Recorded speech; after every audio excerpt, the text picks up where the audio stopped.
Last night, my power went out. I went to bed, and then at 2 a.m., the power came back on along with one of my smoke detectors. Oh, what fun, Heather. Hashtag kill me. Oh, boy. Well, I had a dream that Scarlett Johansson made me a whole batch of lemon bars. Lemon bars? Don't you know I'm a snickerdoodle girl? Well, she sure should. Dreams don't make a lot of sense, though, do they? The other night, I dreamt that both my dog and my cat were missing, and there were similar animals in my apartment, but when you looked closely, they weren't actually my pets. I don't need dreams like that. Thank you.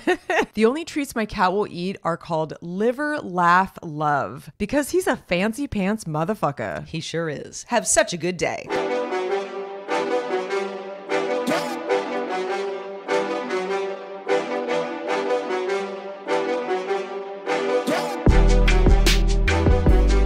Hello world. Welcome to Have Such a Good Day. The show that wants you to do this, that. Episode 222, Sarah Lane. Palindrome and an anagram. God, it's so beautiful. It's so symmetrical. I'm just like, my mind is exploding right now. It's just great, you know? You know, actually, 222 signifies more than just being a palindrome and an anagram, Sarah. It's supposedly, according to like angel cards out there, it signifies good fortune. Does it? In like finances and relationships. 222 like specifically? I did not know that. Yes. Huh. And career.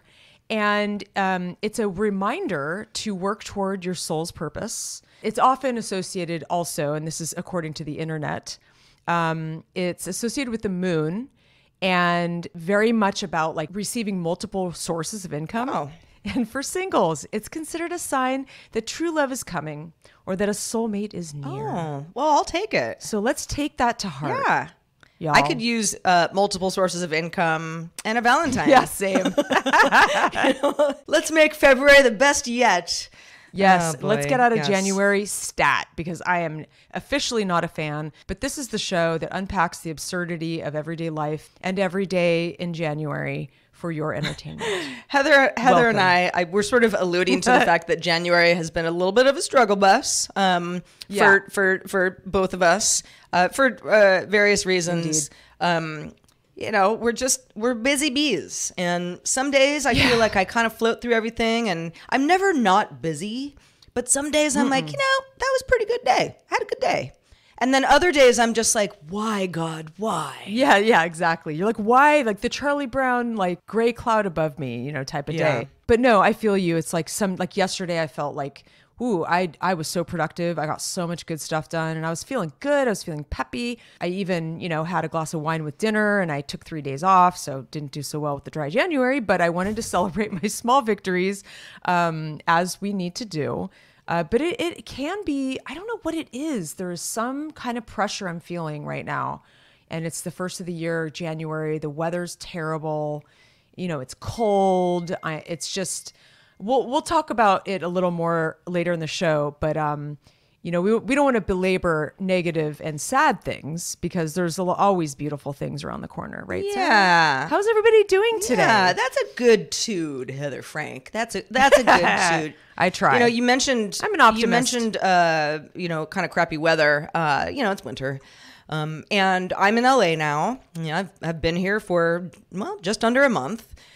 Gosh, it feels like longer than that, honestly. I feel like I've been here longer than a month, but no, it's just been a whirlwind of a month. A lot of things have happened in a short amount of time. But a friend of mine is having a birthday this weekend, and some of our mutual friends who live in colder climates, East Coast mostly, are coming in for the party. And somebody had said something, you know, kind of like, what's the dress code? You know, like what are we all wearing? Like, are we getting dressed up or what? And I just said, because, you know, I'm local, the party's happening in LA. I was like, you know, I mean, it's been like kind of crazily windy. And it does get into the 40s at night, or it has been. Oh, yeah. And, you know, one of my friends was like, you're kidding, the 40s? And I'm like, you live in Washington, D.C. I mean, it like snows where you live. And he's like, I know, but you're in L.A. It's supposed to be like 60 at night. I'm like, well, not right now. You know, you're going to need a coat if you want to hang out outdoors. But anyway, that'll be fun. Looking forward to that for sure. And also, nice. I wasn't really stressing about what to wear, but when something is like for sure formal, I get I don't know. It's I make formal. myself kind of crazy. Well, no, it isn't. I just didn't know. Okay. I was waiting for someone to be like, if it's formal, just tell me, Yeah, and, yeah. if you're going to say black tie, I'd be like, I'm going to find an excuse not to go. But I could put a dress on. I might still do that, but I feel a lot less pressure to like, I don't know, dress up. So Yeah. then it's just sort of like whatever you feel like wearing, which is music to my ears. But I Yeah. mentioned, Heather, about the power going out last night. Mm-hmm. This was a weird one. Power goes out occasionally, that just kind of happens. When I lived up in the Redwoods, it happened all the time because we were just, in the country. But we also had a generator, which actually was broken for at least half of the time that I lived there. But when the generator worked, the power would go out, for like 5 seconds, and then everything would just turn back on when the generator kicked in. So, so it actually didn't really disrupt my life all that much. I was lucky. Not everybody has a generator. But at my new place, I'm smack dab in the middle of the city. I'm certainly not in the country at all. But, there's like millions of people all around me, and you really get a sense of that when you're back in the city after kind of just Density. Yeah, you're just in the Density, city. baby. I mean, we all know how cities are. It's an anthill. Yeah, and it's just in good ways and bad ways. You're of always course. kind of on top of the next guy, and that's like fun and exciting. I mean, so to speak. I'm not actually like Which guy, I'm not Sarah? jumping on my neighbors or anything. Yeah, exactly. But it can also just sometimes feel it's a lot. So last night at around, it was like 10:30. So I mean, that's the time of night where like I'm either already asleep or I'm really winding down. And I was watching something on the couch, and I had kind of drifted off already. I was just comfy, and so I opened my eyes, and the lights are all off, and I was like, oh gosh, maybe I rested my eyes a little bit longer than I thought I did. So I go to turn on one of my overhead lights, which is, it's like it's not like a chandelier, like fancy chandelier, but it's just something that came with the apartment.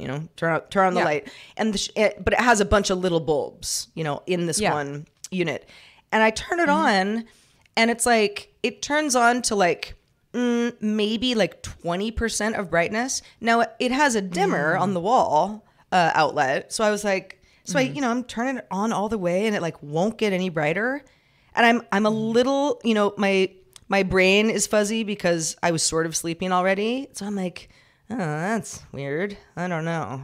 Like this is kind of an older apartment. So I'm like, maybe that's just like a weird thing that happens sometimes. So I go throughout the house, and I'm turning all the lights on, and either the lights just don't turn on, or they're flickering, or they're like 20%. And at this point I'm like, am I crazy? Am I dreaming? Like what's happening right now? Because it was just like weird. Weirder than the lights just being off. So I'm like, okay, the power's not out, but it's like I'm only getting like a trickle of it. And my appliances, like my microwave, my Echo Show, the TV, like they just wouldn't turn on at all. There was like Oh, weird. There was like only like a certain amount of wattage, I guess, voltage. Interesting. I don't really know electronic things very well. So here I am just being like, well, that's crazy. So then I get a push notification from Spectrum, which is my internet provider, saying like, we're aware of a power outage. We're working on it. Technicians expect to like have the whole thing fixed by midnight. So I'm like, okay. This is just a thing, And it was late. I didn't really have anything to do. I mean, my internet was out, but my cell service was working, and I was sort of like, well, it's late. So, maybe I just go to bed, I'm going to turn off all the lights anyway, and hopefully this will all just be fixed in the morning. But then I was kind of wound up. Because I had been sort of walking through my house trying to turn lights on. And so I take Otis the dog out I'm like, let's take a spin around the block. We'll just kind of like maybe, see what's out there. And I had a flashlight, but the batteries don't work because I haven't used my flashlight in a million years. And so I was like, I'll just go. Yeah, you got to get that taken Go to the care corner of, store and get some for batteries. sure. Well, the corner store is closed, which it would normally be open until like 2 a.m., but they closed because the power is out. like can't, So I'm like, Yeah. oh gosh, I've never even seen the gate closed on this thing. So I'm like, well, there's another one. There's like a 7-Eleven that's like a couple blocks away. It's not that far, but yeah, they'll have batteries. So I walk down there, that's closed. And as, for me to get there, I had to pass a few stoplights. Those are all out. The whole neighborhood's dark, eerily so, with the exception of like some, sort of like, porch lights were flickering the way that my lights were flickering on the inside, which is almost scarier. It was like a scary video game, because you're like, the flickering. And so, and it's kind of ominous, Yeah, so like what is coming next? Yeah, like what is happening? I just want to know like what is the source of this issue? And because in the country it's like, oh, somebody ran into a telephone pole, right? And like then they got to get the crew out there, and it's just going to take a while. Like I still don't know what happened. I'm sure I could figure it out if I really wanted to, but. So how many hours, like how much time has passed, like since it started? Oh, I don't know exactly when it started because I was sort of napping on the couch, but I mean, I couldn't have been asleep for more than a few minutes. So let's say power goes out more or less at 10. So at about 10:30, I'm walking to the 7-Eleven. I can see from down the street that the 7-Eleven is also closed. So I'm like, shit. I really thought the 7-Eleven would have a generator, but no. Yeah. But anyway, so I'm like going up to the stoplight anyway, to hang a right back to the house. The lights are all out, which is obviously very confusing for anybody that's in a car. And I see this like car accident right in front of me. Where everybody appeared to be fine, but it was like, glass shattering. I mean, it was a pretty dramatic thing. Yeah, because somebody just went when the other person thought that they were going and like T-boned each other. And so, I've got the dog, and Oz is kind of looking at me like, what's happening? And I'm like, let's just get the fuck out of here. Like, let's go home, sit in the dark, go to bed, all good. All right, so I go to bed. Then at I think it was like 2 a.m. I don't really know. The lights all come back on, and of course, some of them are like on full because I had tried to turn all of them on and off and just left some of them on, So like half my lights come on full, but then one of my smoke detectors also starts going off, and smoke detectors are good. We all need smoke detectors, but something about this whole thing had triggered my smoke detector. Like there was no smoke, but it was just like. So it was going off like the alarm, or was beeping like as if like the battery was out? It was going off as if it like beep beep. There was beep. a fire. Yeah, like but then so I and the smoke detector is on a ceiling, of course, in my living room. So I've got this like a bar stool that's high enough so if I'm standing on the bar stool I can reach it, but it's like, kind of rickety situation. It's not really a thing you want to be standing on, but I had no choice. I didn't have a ladder. Yeah. So I take the battery out and I'm like, oh, thank God. But then it's like still doing that beep, like every 30 seconds. Oh yeah. Beep. It drives me, it'll make you crazy. And I'm like, but I took the battery out. Like, how is it still alive? It's like, is there a secret battery somewhere? Like this has actually happened to me several times. Yeah, it's happened to me too, before, actually. where you're like, you're really befuddled. Yeah. Like, why is it still where you're like, beeping? I don't want to rip it out of the, like to tear the thing apart, but like the beeping needs to stop, or I can't sleep. So I kind of, I'm just sort of sitting there, like pulling my hair out going like, why is this happening? Like, why? What did I do to deserve this? And it just stops on its own. It hasn't made a sound since. So that was somewhere in the middle of the night. But again, here I am, all the lights are on. Smoke detector's gone crazy. Take the battery out. It's still alive. And then it just sort of, everything got quiet again eventually. I went back to sleep, but, heart's pounding. It took me a while to get back to sleep. I'm not totally sure I ever really did. So if I sound a little cray-cray today, y'all know why. I like it. Sometimes when we don't sleep and we sound a little cray, we're like more lucid and like, I don't know. I feel like sometimes I'm better that way because I'm just sort of like a live wire, But, it really goes to show you, Sarah, you never know what can happen from one moment to the next, and you just got to be prepared. You got to be flexible. You got to be on your toes. You got to be able to fly by the seat of your pants because you just don't know. I mean, I'm still not used to living in the country. This is like very volatile territory up here. I mean, I'm right on the cliff of the ocean. Thankfully, high enough where I'm not in a tsunami zone technically, but the storms up here are wild. Like I drove to the post office today. I've been mostly home. Like I haven't been, well, that's not true. I was out yesterday. I had a bunch of meetings, but there's many days in a row where I might just get the mail in town and not go to like the next town that's like 15 minutes away. And that the town near me is 5 minutes, down the country road. So, but like, I mean, there's like, tree trimmers out there. I mean, it's almost like emergency vibes because it's like all these tree guys are out there. There's branches everywhere. I mean, there was a pretty big branch that was over my driveway and I'm like, this again. Like I don't know. There's something very wild about living in a place like this that I don't know if I like it. And I think it depends maybe on the week and the mood and the vibe because, sometimes it can be exciting, like a big storm. My dad used to love these storms that would come in, like the one that has been here for this last week. And then sometimes it'll be like, it hailed here but it comes out of nowhere. It's like quiet, it's not even raining. And then all of a sudden it's just like you hear it hitting the roof and it's like, like, oh my God. And right now the sun actually came out, but it's one of those things where it's like all these fluffy gray clouds with like the sun over, it's like very dramatic and like, it's just like manic in a way, because it's just like storm rolls in and then like the sun comes out, but then the storm comes back and then it hails and then it's just like, so I feel like I feel a lot like the weather right now.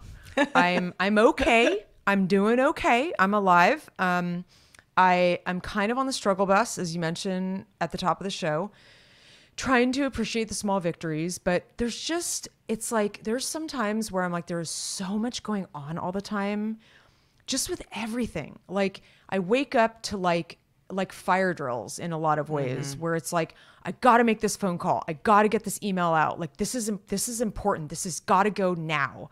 And it's like, there's days where I have so much of that back to back that like, I don't know, I start feeling very much like I'm on the edge of my seat all the time and it's stressful. And it's like, yesterday, like I said, I had this incredible, like productive day. I mean, I am getting to the bottom of some big stuff right now. I'm feeling like really proud of myself. And like my sister called me a maverick the other day and I took that as a compliment just because of all this big stuff we've been trying to do to like move the needle, and then I'm like proud of myself, but then I feel like there's never really a break. And so I get bummed out when I'm like, I've been climbing this mountain and then I feel like I buttoned everything up only to wake up to more shit. But this is life, right? I mean, I feel like kind of a major myth of Sisyphus vibe going on here for me. And I've brought this up many times because I think this is a great metaphor for life. And it's Albert Camus wrote the book in 1942. Kind of old, but really applies to life now. And it's just the metaphor of this man who lives his life to the fullest. He wants to live, he doesn't want to die, but he's condemned to this meaningless task, or what seems to be a meaningless task, where he's rolling this rock up the road. And finally, when he gets to the top, it falls down again and he has to start over.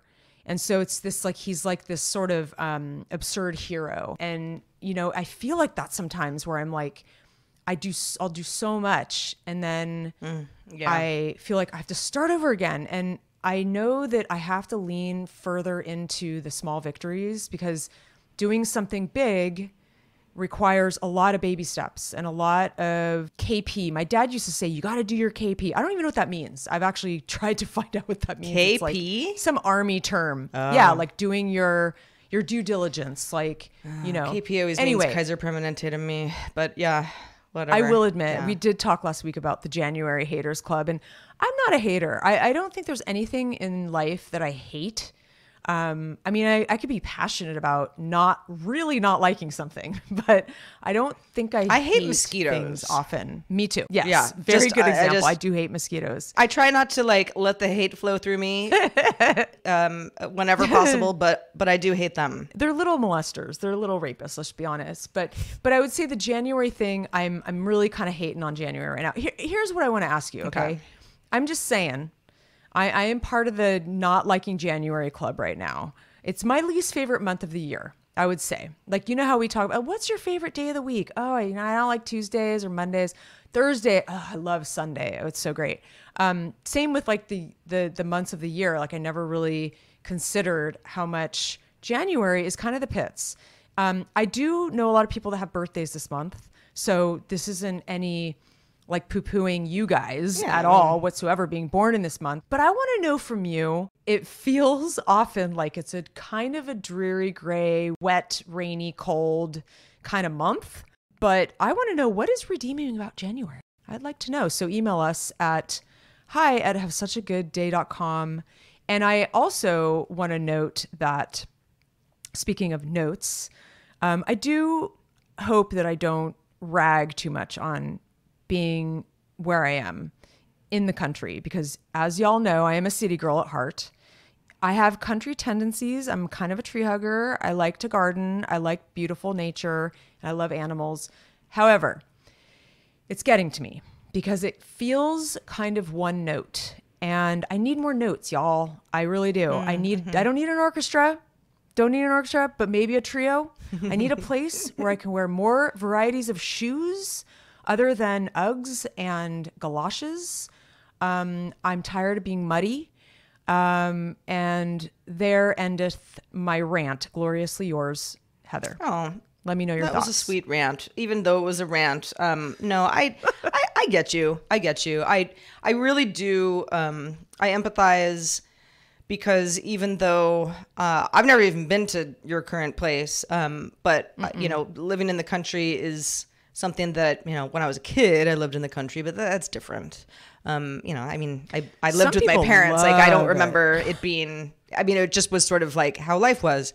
But as an adult, living alone in the country and just all of the things that came with it, which, as many of you who have been listening to the show for some time knows, you know, a lot of my headaches had to do with property management. So I'm not doing that anymore. So, you know, and boy, do I not miss it. But I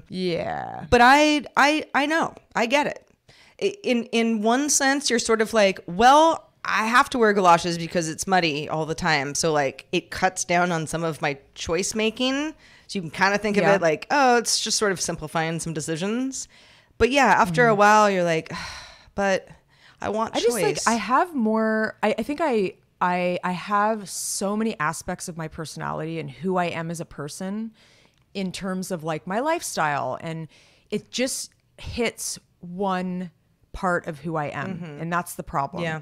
And I'm not denying the, you know, the incredible beauty, but I don't think that I like living off the grid. I think people will clamor I have people that are trying to find property up here. You know, it is an extremely special piece of land.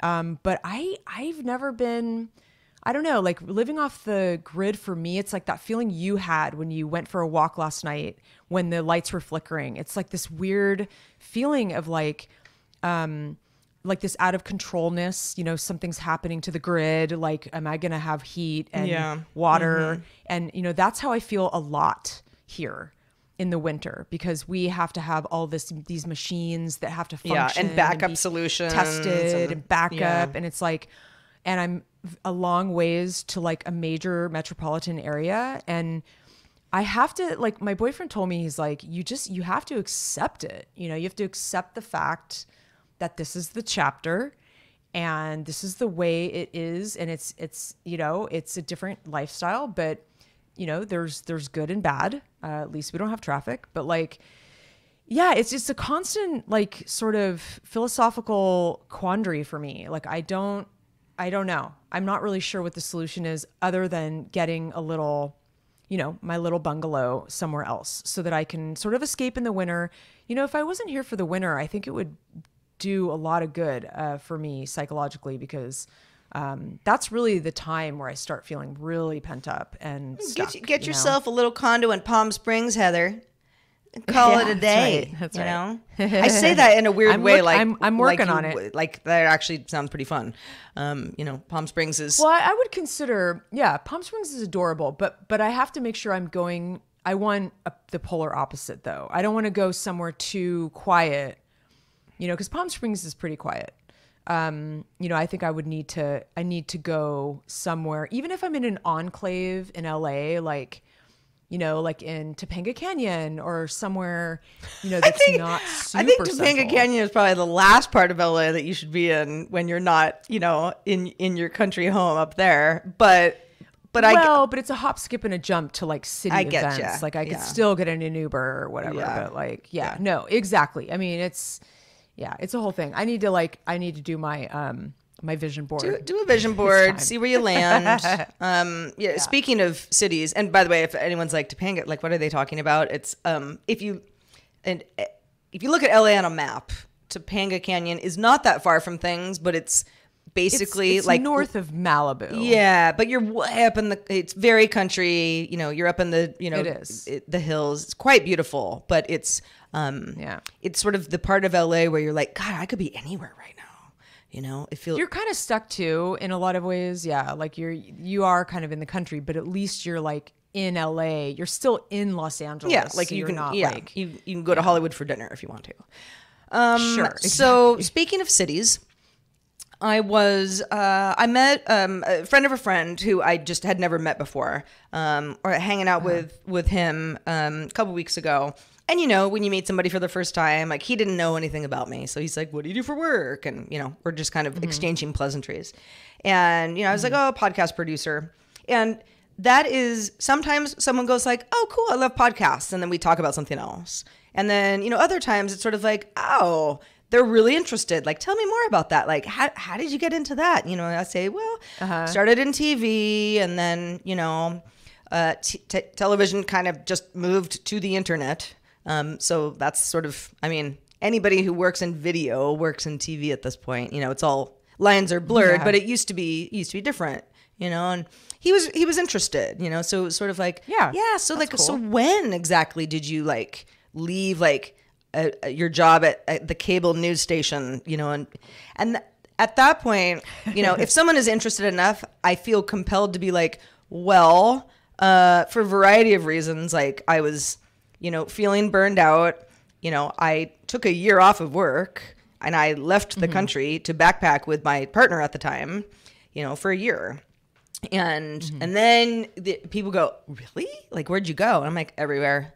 Yeah, but where specifically? I'm like, okay, let me list the 13 countries I went to. And then they're like, really? You went to like all the continents, basically. Well, I didn't go to Antarctica. Actually, I didn't go to Antarctica, Australia, or Africa. Oh, okay. So, I thought you went to Africa. No, I've never been to Africa, which is crazy because I've done a lot of traveling, but no, I have not been to the African continent. But, covered a lot of ground. And he said, it's the question you always get asked. Well, what was your favorite place? And I always say, you can't compare like, Argentina to India, even though I went straight from India to Argentina. Well, no, I went from India to Brazil. Anyway, This is a long time ago now. Close enough. Right. But, I always say, oh, you can't pick one. He goes, well, like, come on, like, but pick one. And I always say like, well, there are certain parts of Southeast Asia that I just, I had thought were just the most beautiful thing I've ever seen. However, I was also backpacking, and that's a very specific kind of journey.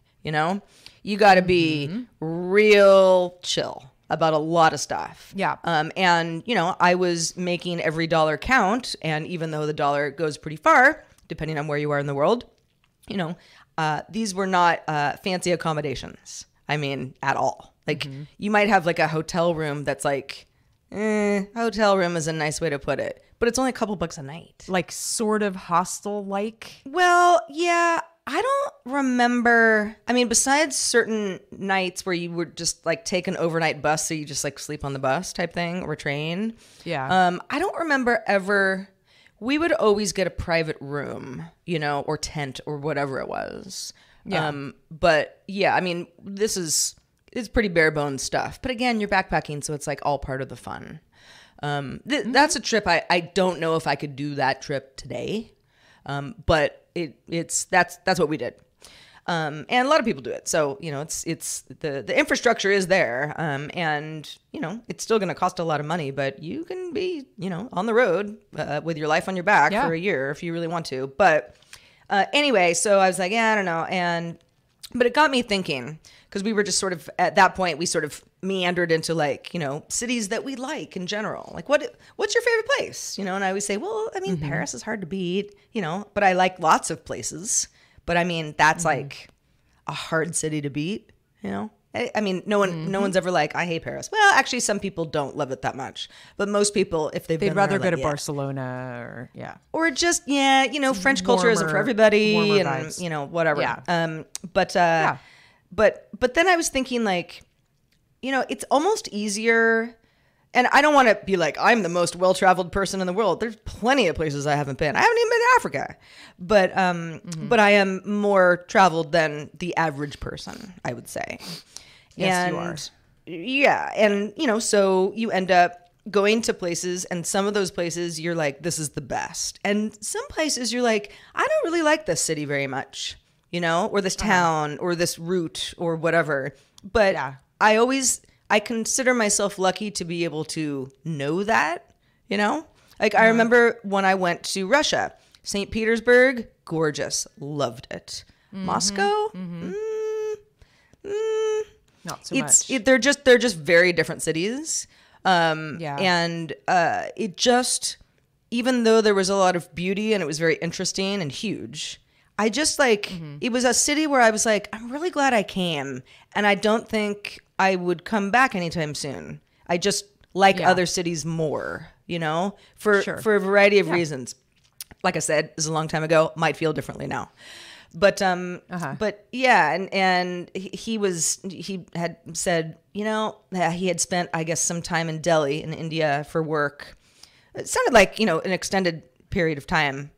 And he was like, yeah, you know, just didn't love it there. And I was like, yeah, you know, I mean, I spent quite a bit of time in India. I was only in Delhi for, you know, a small amount of that, you know, the 3 months or so that I was in the country. You know, huge country, very different depending on where you are in the country. And I was like, yeah, I don't even remember. I remember things that I did there, but I don't remember the feeling of it. You know, I mean, India is sort of its own beast. It's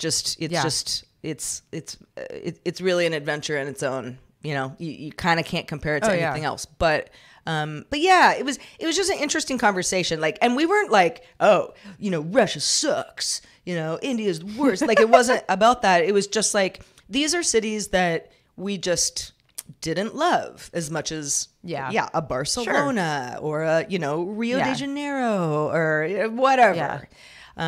And yeah, I think that's they're definitely not like the most popular spots. Yeah. No, it's really cool. I love that you're bringing this back up because I've always admired that you went on that trip. I mean, we were tight back then. I mean, I remember I don't even remember how we communicated, but you were somewhere far. You were in India. You were somewhere.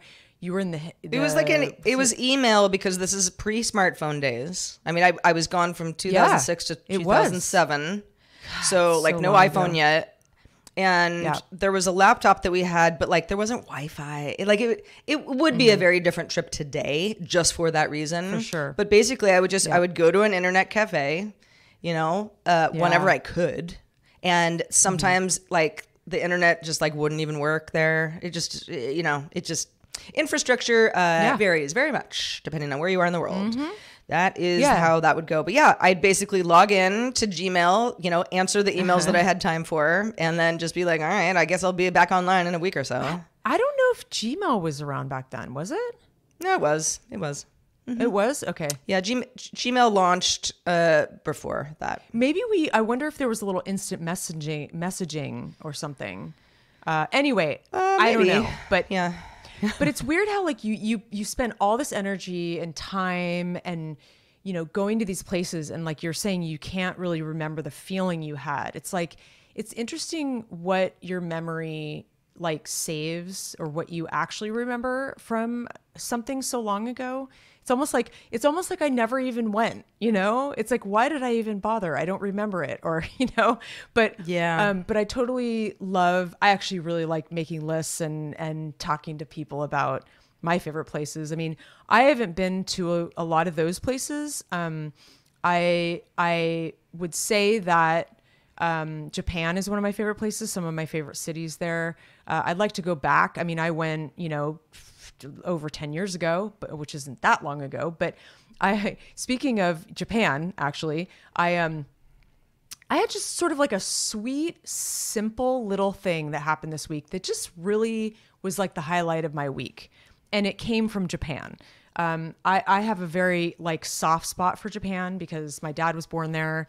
As a young child, we used to go to sit at tatami rooms, like in Japanese restaurants. I learned how to use chopsticks at an early age because we ate a lot of Japanese food because of our heritage. And there's a lot of family history there. So I have always felt drawn to Japan, and the culture. And I love the art and the knickknacks and the little like sweet little mythical creatures and things. And I have them all over my office.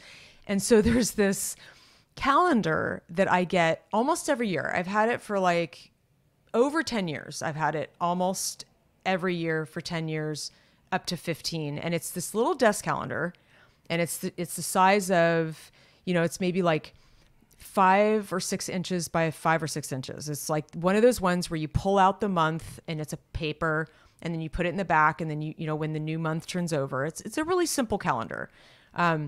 But it's a very authentic Japanese calendar that I used to get at one of my favorite Japanese shops in Los Angeles, actually. It's still there. It moved. It's in Culver City now, but it used to be in Venice. And it was just this like wonderful little like slice of Japan, like on my desk that I just loved. And you turn over the month, it's like, ooh, yay, it's February. Let's see what this little picture looks like. And it's like a sweet little, like, it's almost like a what do they call it? A wooden stamp print thingy. Like, it's just an interesting it's very, very Japanese in terms of like the kind of shapes and the imagery. And so long story short, a really good friend of mine, Abby, who you know, Sarah, used to always get it for me for my birthday. And there were years that sometimes I would get it, like after I got it for many years, she started getting it for me. She knew I loved that store, so she'd go there for me, and because I left LA or whatever. And so I totally spaced it this year. We haven't seen each other in a minute. And so I realized, I'm like, my calendar from this year was like done. It was like, oh wait, I don't have the new one. So I went to the little shop online and sold out. Went to like all these other Japanese shops online that I know about, sold out. All over the internet, sold out. And I kind of got like anxious because it's like symbolic for me. I don't know what it is. I'm like, can I get through the year without my little calendar? And so I finally found one on eBay, and I don't really shop on eBay that often, honestly. And I paid like way more than not way more, but it was like, I paid probably $15, $20 more than I would if I would have just bought it at the store before it sold out. You know, so I paid a premium to get it. But it came from Japan, and the guy was like, it was just such a sweet little correspondence. And when I received it in the mail, I mean, the whole process was just like seamless, and I get it in the mail, and it's so Japanese, and he made a little origami, crane and put it on the little packaging. And it was just, I don't know, it just like really warmed my heart that I got this like tiny little nothing of something that from another country, it just like flew over and landed in my PO box, and it just brings me a lot of joy. But that is my little sweet story for the week. But I wanted to just bring up one more thing before we wrap up today's episode.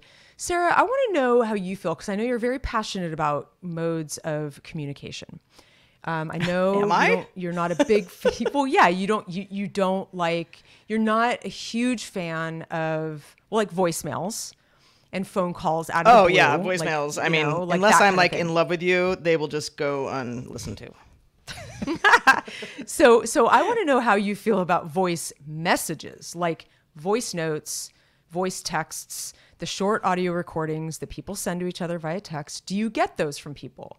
Do you send them? Do you have an opinion about them? Yes, I do have an opinion about them. In fact, it's funny that you mentioned this. I don't get a lot of audio messages, but I do have a friend who loves to send them. She's just sort of like, she's always like, I'm on the go. It's just easier. I can just talk. And what's nice about it is that sometimes she'll send a message and like, if it's a group text, then like I or someone else that's in the group text will feel compelled to then respond as an audio message. I don't know. It's just like she's setting the tone. And so we're like, oh, let's use this tool. Which sometimes I do. And sometimes I reply in text. You know, like I listen to the audio message or I just read the transcript because sometimes the audio message is like 2 to 3 minutes long. And I'm like, let me just like, let just look at the transcript. It's not that I don't want to hear your voice, but like if I just sort of scan the, you know, the contents, you know, like, is this, you know, is there a fire to put out or are you just saying hi or, you know, whatever it is, that's fine. And I feel like that's not cheating or anything. It's like, you know, I get the message either way. I'm just reading it rather than listening. And I've never had anybody be like, well, why don't you send me an audio message if I respond using text? So I think they're fine. Again, there's you don't really do them just the very one often. friend who sends those to me. I mean, with, I guess, a few exceptions over the years, but yeah, I'm cool with it. Voicemails But also, you don't I send them. I mean, I don't leave people voicemails. No. I mean, unless like No. I You really don't leave people voice messages. It's mostly just this one friend, but you don't personally leave voice messages. I will respond sometimes as an audio message if I'm like in a place where I feel like I can, you know? Yeah. I mean, sometimes if I'm in public, I'm like, well, I don't want to talk right now, you know? I just want to like silently for sure. text. But yeah, no, I'd never like kick it off. I'm not an audio message out of the blue sender. I don't think I've ever done that. Okay, got it. But I'm cool. I'm cool with it. Okay. Yeah. Cool. Well, I think, I think it's like a kind of it's an intimate, sincere thing to do. It helps keep you close to some people that maybe you live far away from each other. I'm actually surprised that I don't do it more. I think sometimes I forget to even how to do it, which is so weird because I feel like I'm all thumbs, you know, I'm like, wait, how do I do this again? Because I just don't do it very often. I have a couple friends who do it. And then sometimes I'll just respond either text or I'll send a voice message back. But then I forget about it. I forget to do it. I like the idea of that, you know, I think it gets more and more like anxiety inducing, like just cold calling somebody, catching someone at a bad time. But then with the audio message, you can just be like, here, do this on your own time. We're all busy. I like that idea. And like I said, I'm surprised I don't do it. I was doing Marco Polo for a while until it kind of changed. I don't know, like something happened with the app. Or maybe it was just me. I don't really remember what happened, but I stopped using it. But I was doing those a lot. And that's a similar idea, even though it's also video, but you press record and then you talk. And I got a lot of joy out of that, getting messages back and forth, because it did make me feel closer to people. You know, people that I didn't see IRL as often anymore. But there's a lot of like people talking online recently. I mean, it's a very popular method with the youngins, the young people. But you know, whether it has more benefits to the sender than the receiver, kind of thing, is it kind of a pain in the butt to like press, listen, and it's like a 2 to 3 minute thing, and you know, it's a whole thing. But yeah, it's funny. I want to try to do more of them because I do think it is a good mode of communication, and I do get a little exhausted by the text message. That's why I brought it up today. Is I feel like I'm constantly trying to get back to people on text. It's just like this constant thing throughout the day. And then even last night, like some trickled in, you know, like 8:00 at night. It's fine. But I'm just like, you get this exhaustion from it. You're just like, I just can't type anymore. I don't have anything left, you know. I want to know how you all feel about voice messages. Email us at hi@havesuchagoodday.com.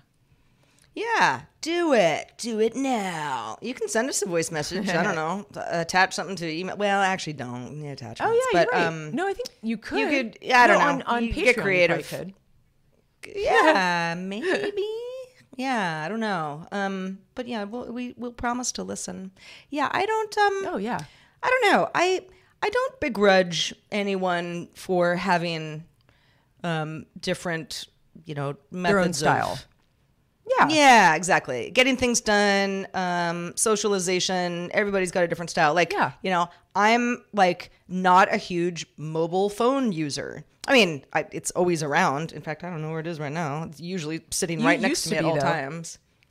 Well, it's not that I'm not. If that was my option, then that would be what I used all the time. But I work from home, so I'm not far away from one of my two computers at any given time. Yeah. I mean, I'm sitting in my office now. I mean, I've barely left this room all day because I sit at the computer. So it's like, well, why would I need my phone? Yep. Even if somebody sends me a text, I'm going to get it on my Mac, that I'm already looking at. So yeah, but other people do that much less than I do. So, it's just not a one size fits all life we're living, Heather. We've got options. It certainly isn't. We've got options. You also have the option to become a patron of our show. If you enjoy our show, maybe you don't enjoy the show, but if you're listening, you've got to love us on some level, okay? You don't even, that's cool. We're not judging. But if you're not already a patron and you would like to be able to directly support the show, which we would very much also like you to do, go to patreon.com/havesuchagoodday to find out more about directly supporting us. Get an ad-free show, some perks. If you can part with $5 or more per month, you can get into our Discord if you so desire, chat with like-minded folks. I mean, I don't even know that we're all so like-minded. We're just all fun and interesting, and we don't bite, and we'd love to have more of you if you're interested in that. But yeah, did I forget anything, Heather? I think we just... Could you imagine if they bit? Yeah. Well, it would be hard to bite me through the internet. But yeah, there's probably something you can do in Discord. At least people aren't Facebook poking each other anymore. Remember that garbage nonsense? Oh, God, thank God. Hated it. The people who poked you were always the people where you're like, I'm ignoring you for a reason. And it's because you're a person like they were the pokes. ones that... Yeah, exactly. But maybe they didn't get the memo, like early on in the poke days. Oh, boy, that is a relic, isn't it? Oh gosh, yeah. There are lots of things that used to be things that just aren't things anymore. That's one of them. Yeah, that is one of them. Like Instagram in its authentic glory days. It's not. It's more of a rag now, but that's okay. Well, things have to change. I spend a lot more time on Otis's account than I do on my own. Well, I should say Otis spends a lot of time on his account because it's his account. It's not me. It's him. But because I have a dog with an Instagram Good cover, account, Sarah. Obviously. Yeah. I don't want to seem weird or anything. Why would I be on my dog's account? It's not even mine. But we life goes on. And we will forge ahead until episode 223. 223. Yeah, because this is 222 today. Yeah. We'll be back here. I was about to say same time next week. We don't know if it'll be the same time. It depends. We like to keep y'all on your toes. Yeah, we do. We just try to fit some fun in. We make it work every week as best we can, and we're so glad to have you along for the ride. We are indeed. And spread the good word and stay weird. And peace and love, and we will see you next week. Until next time. Have such a good day. We will. Bye-bye.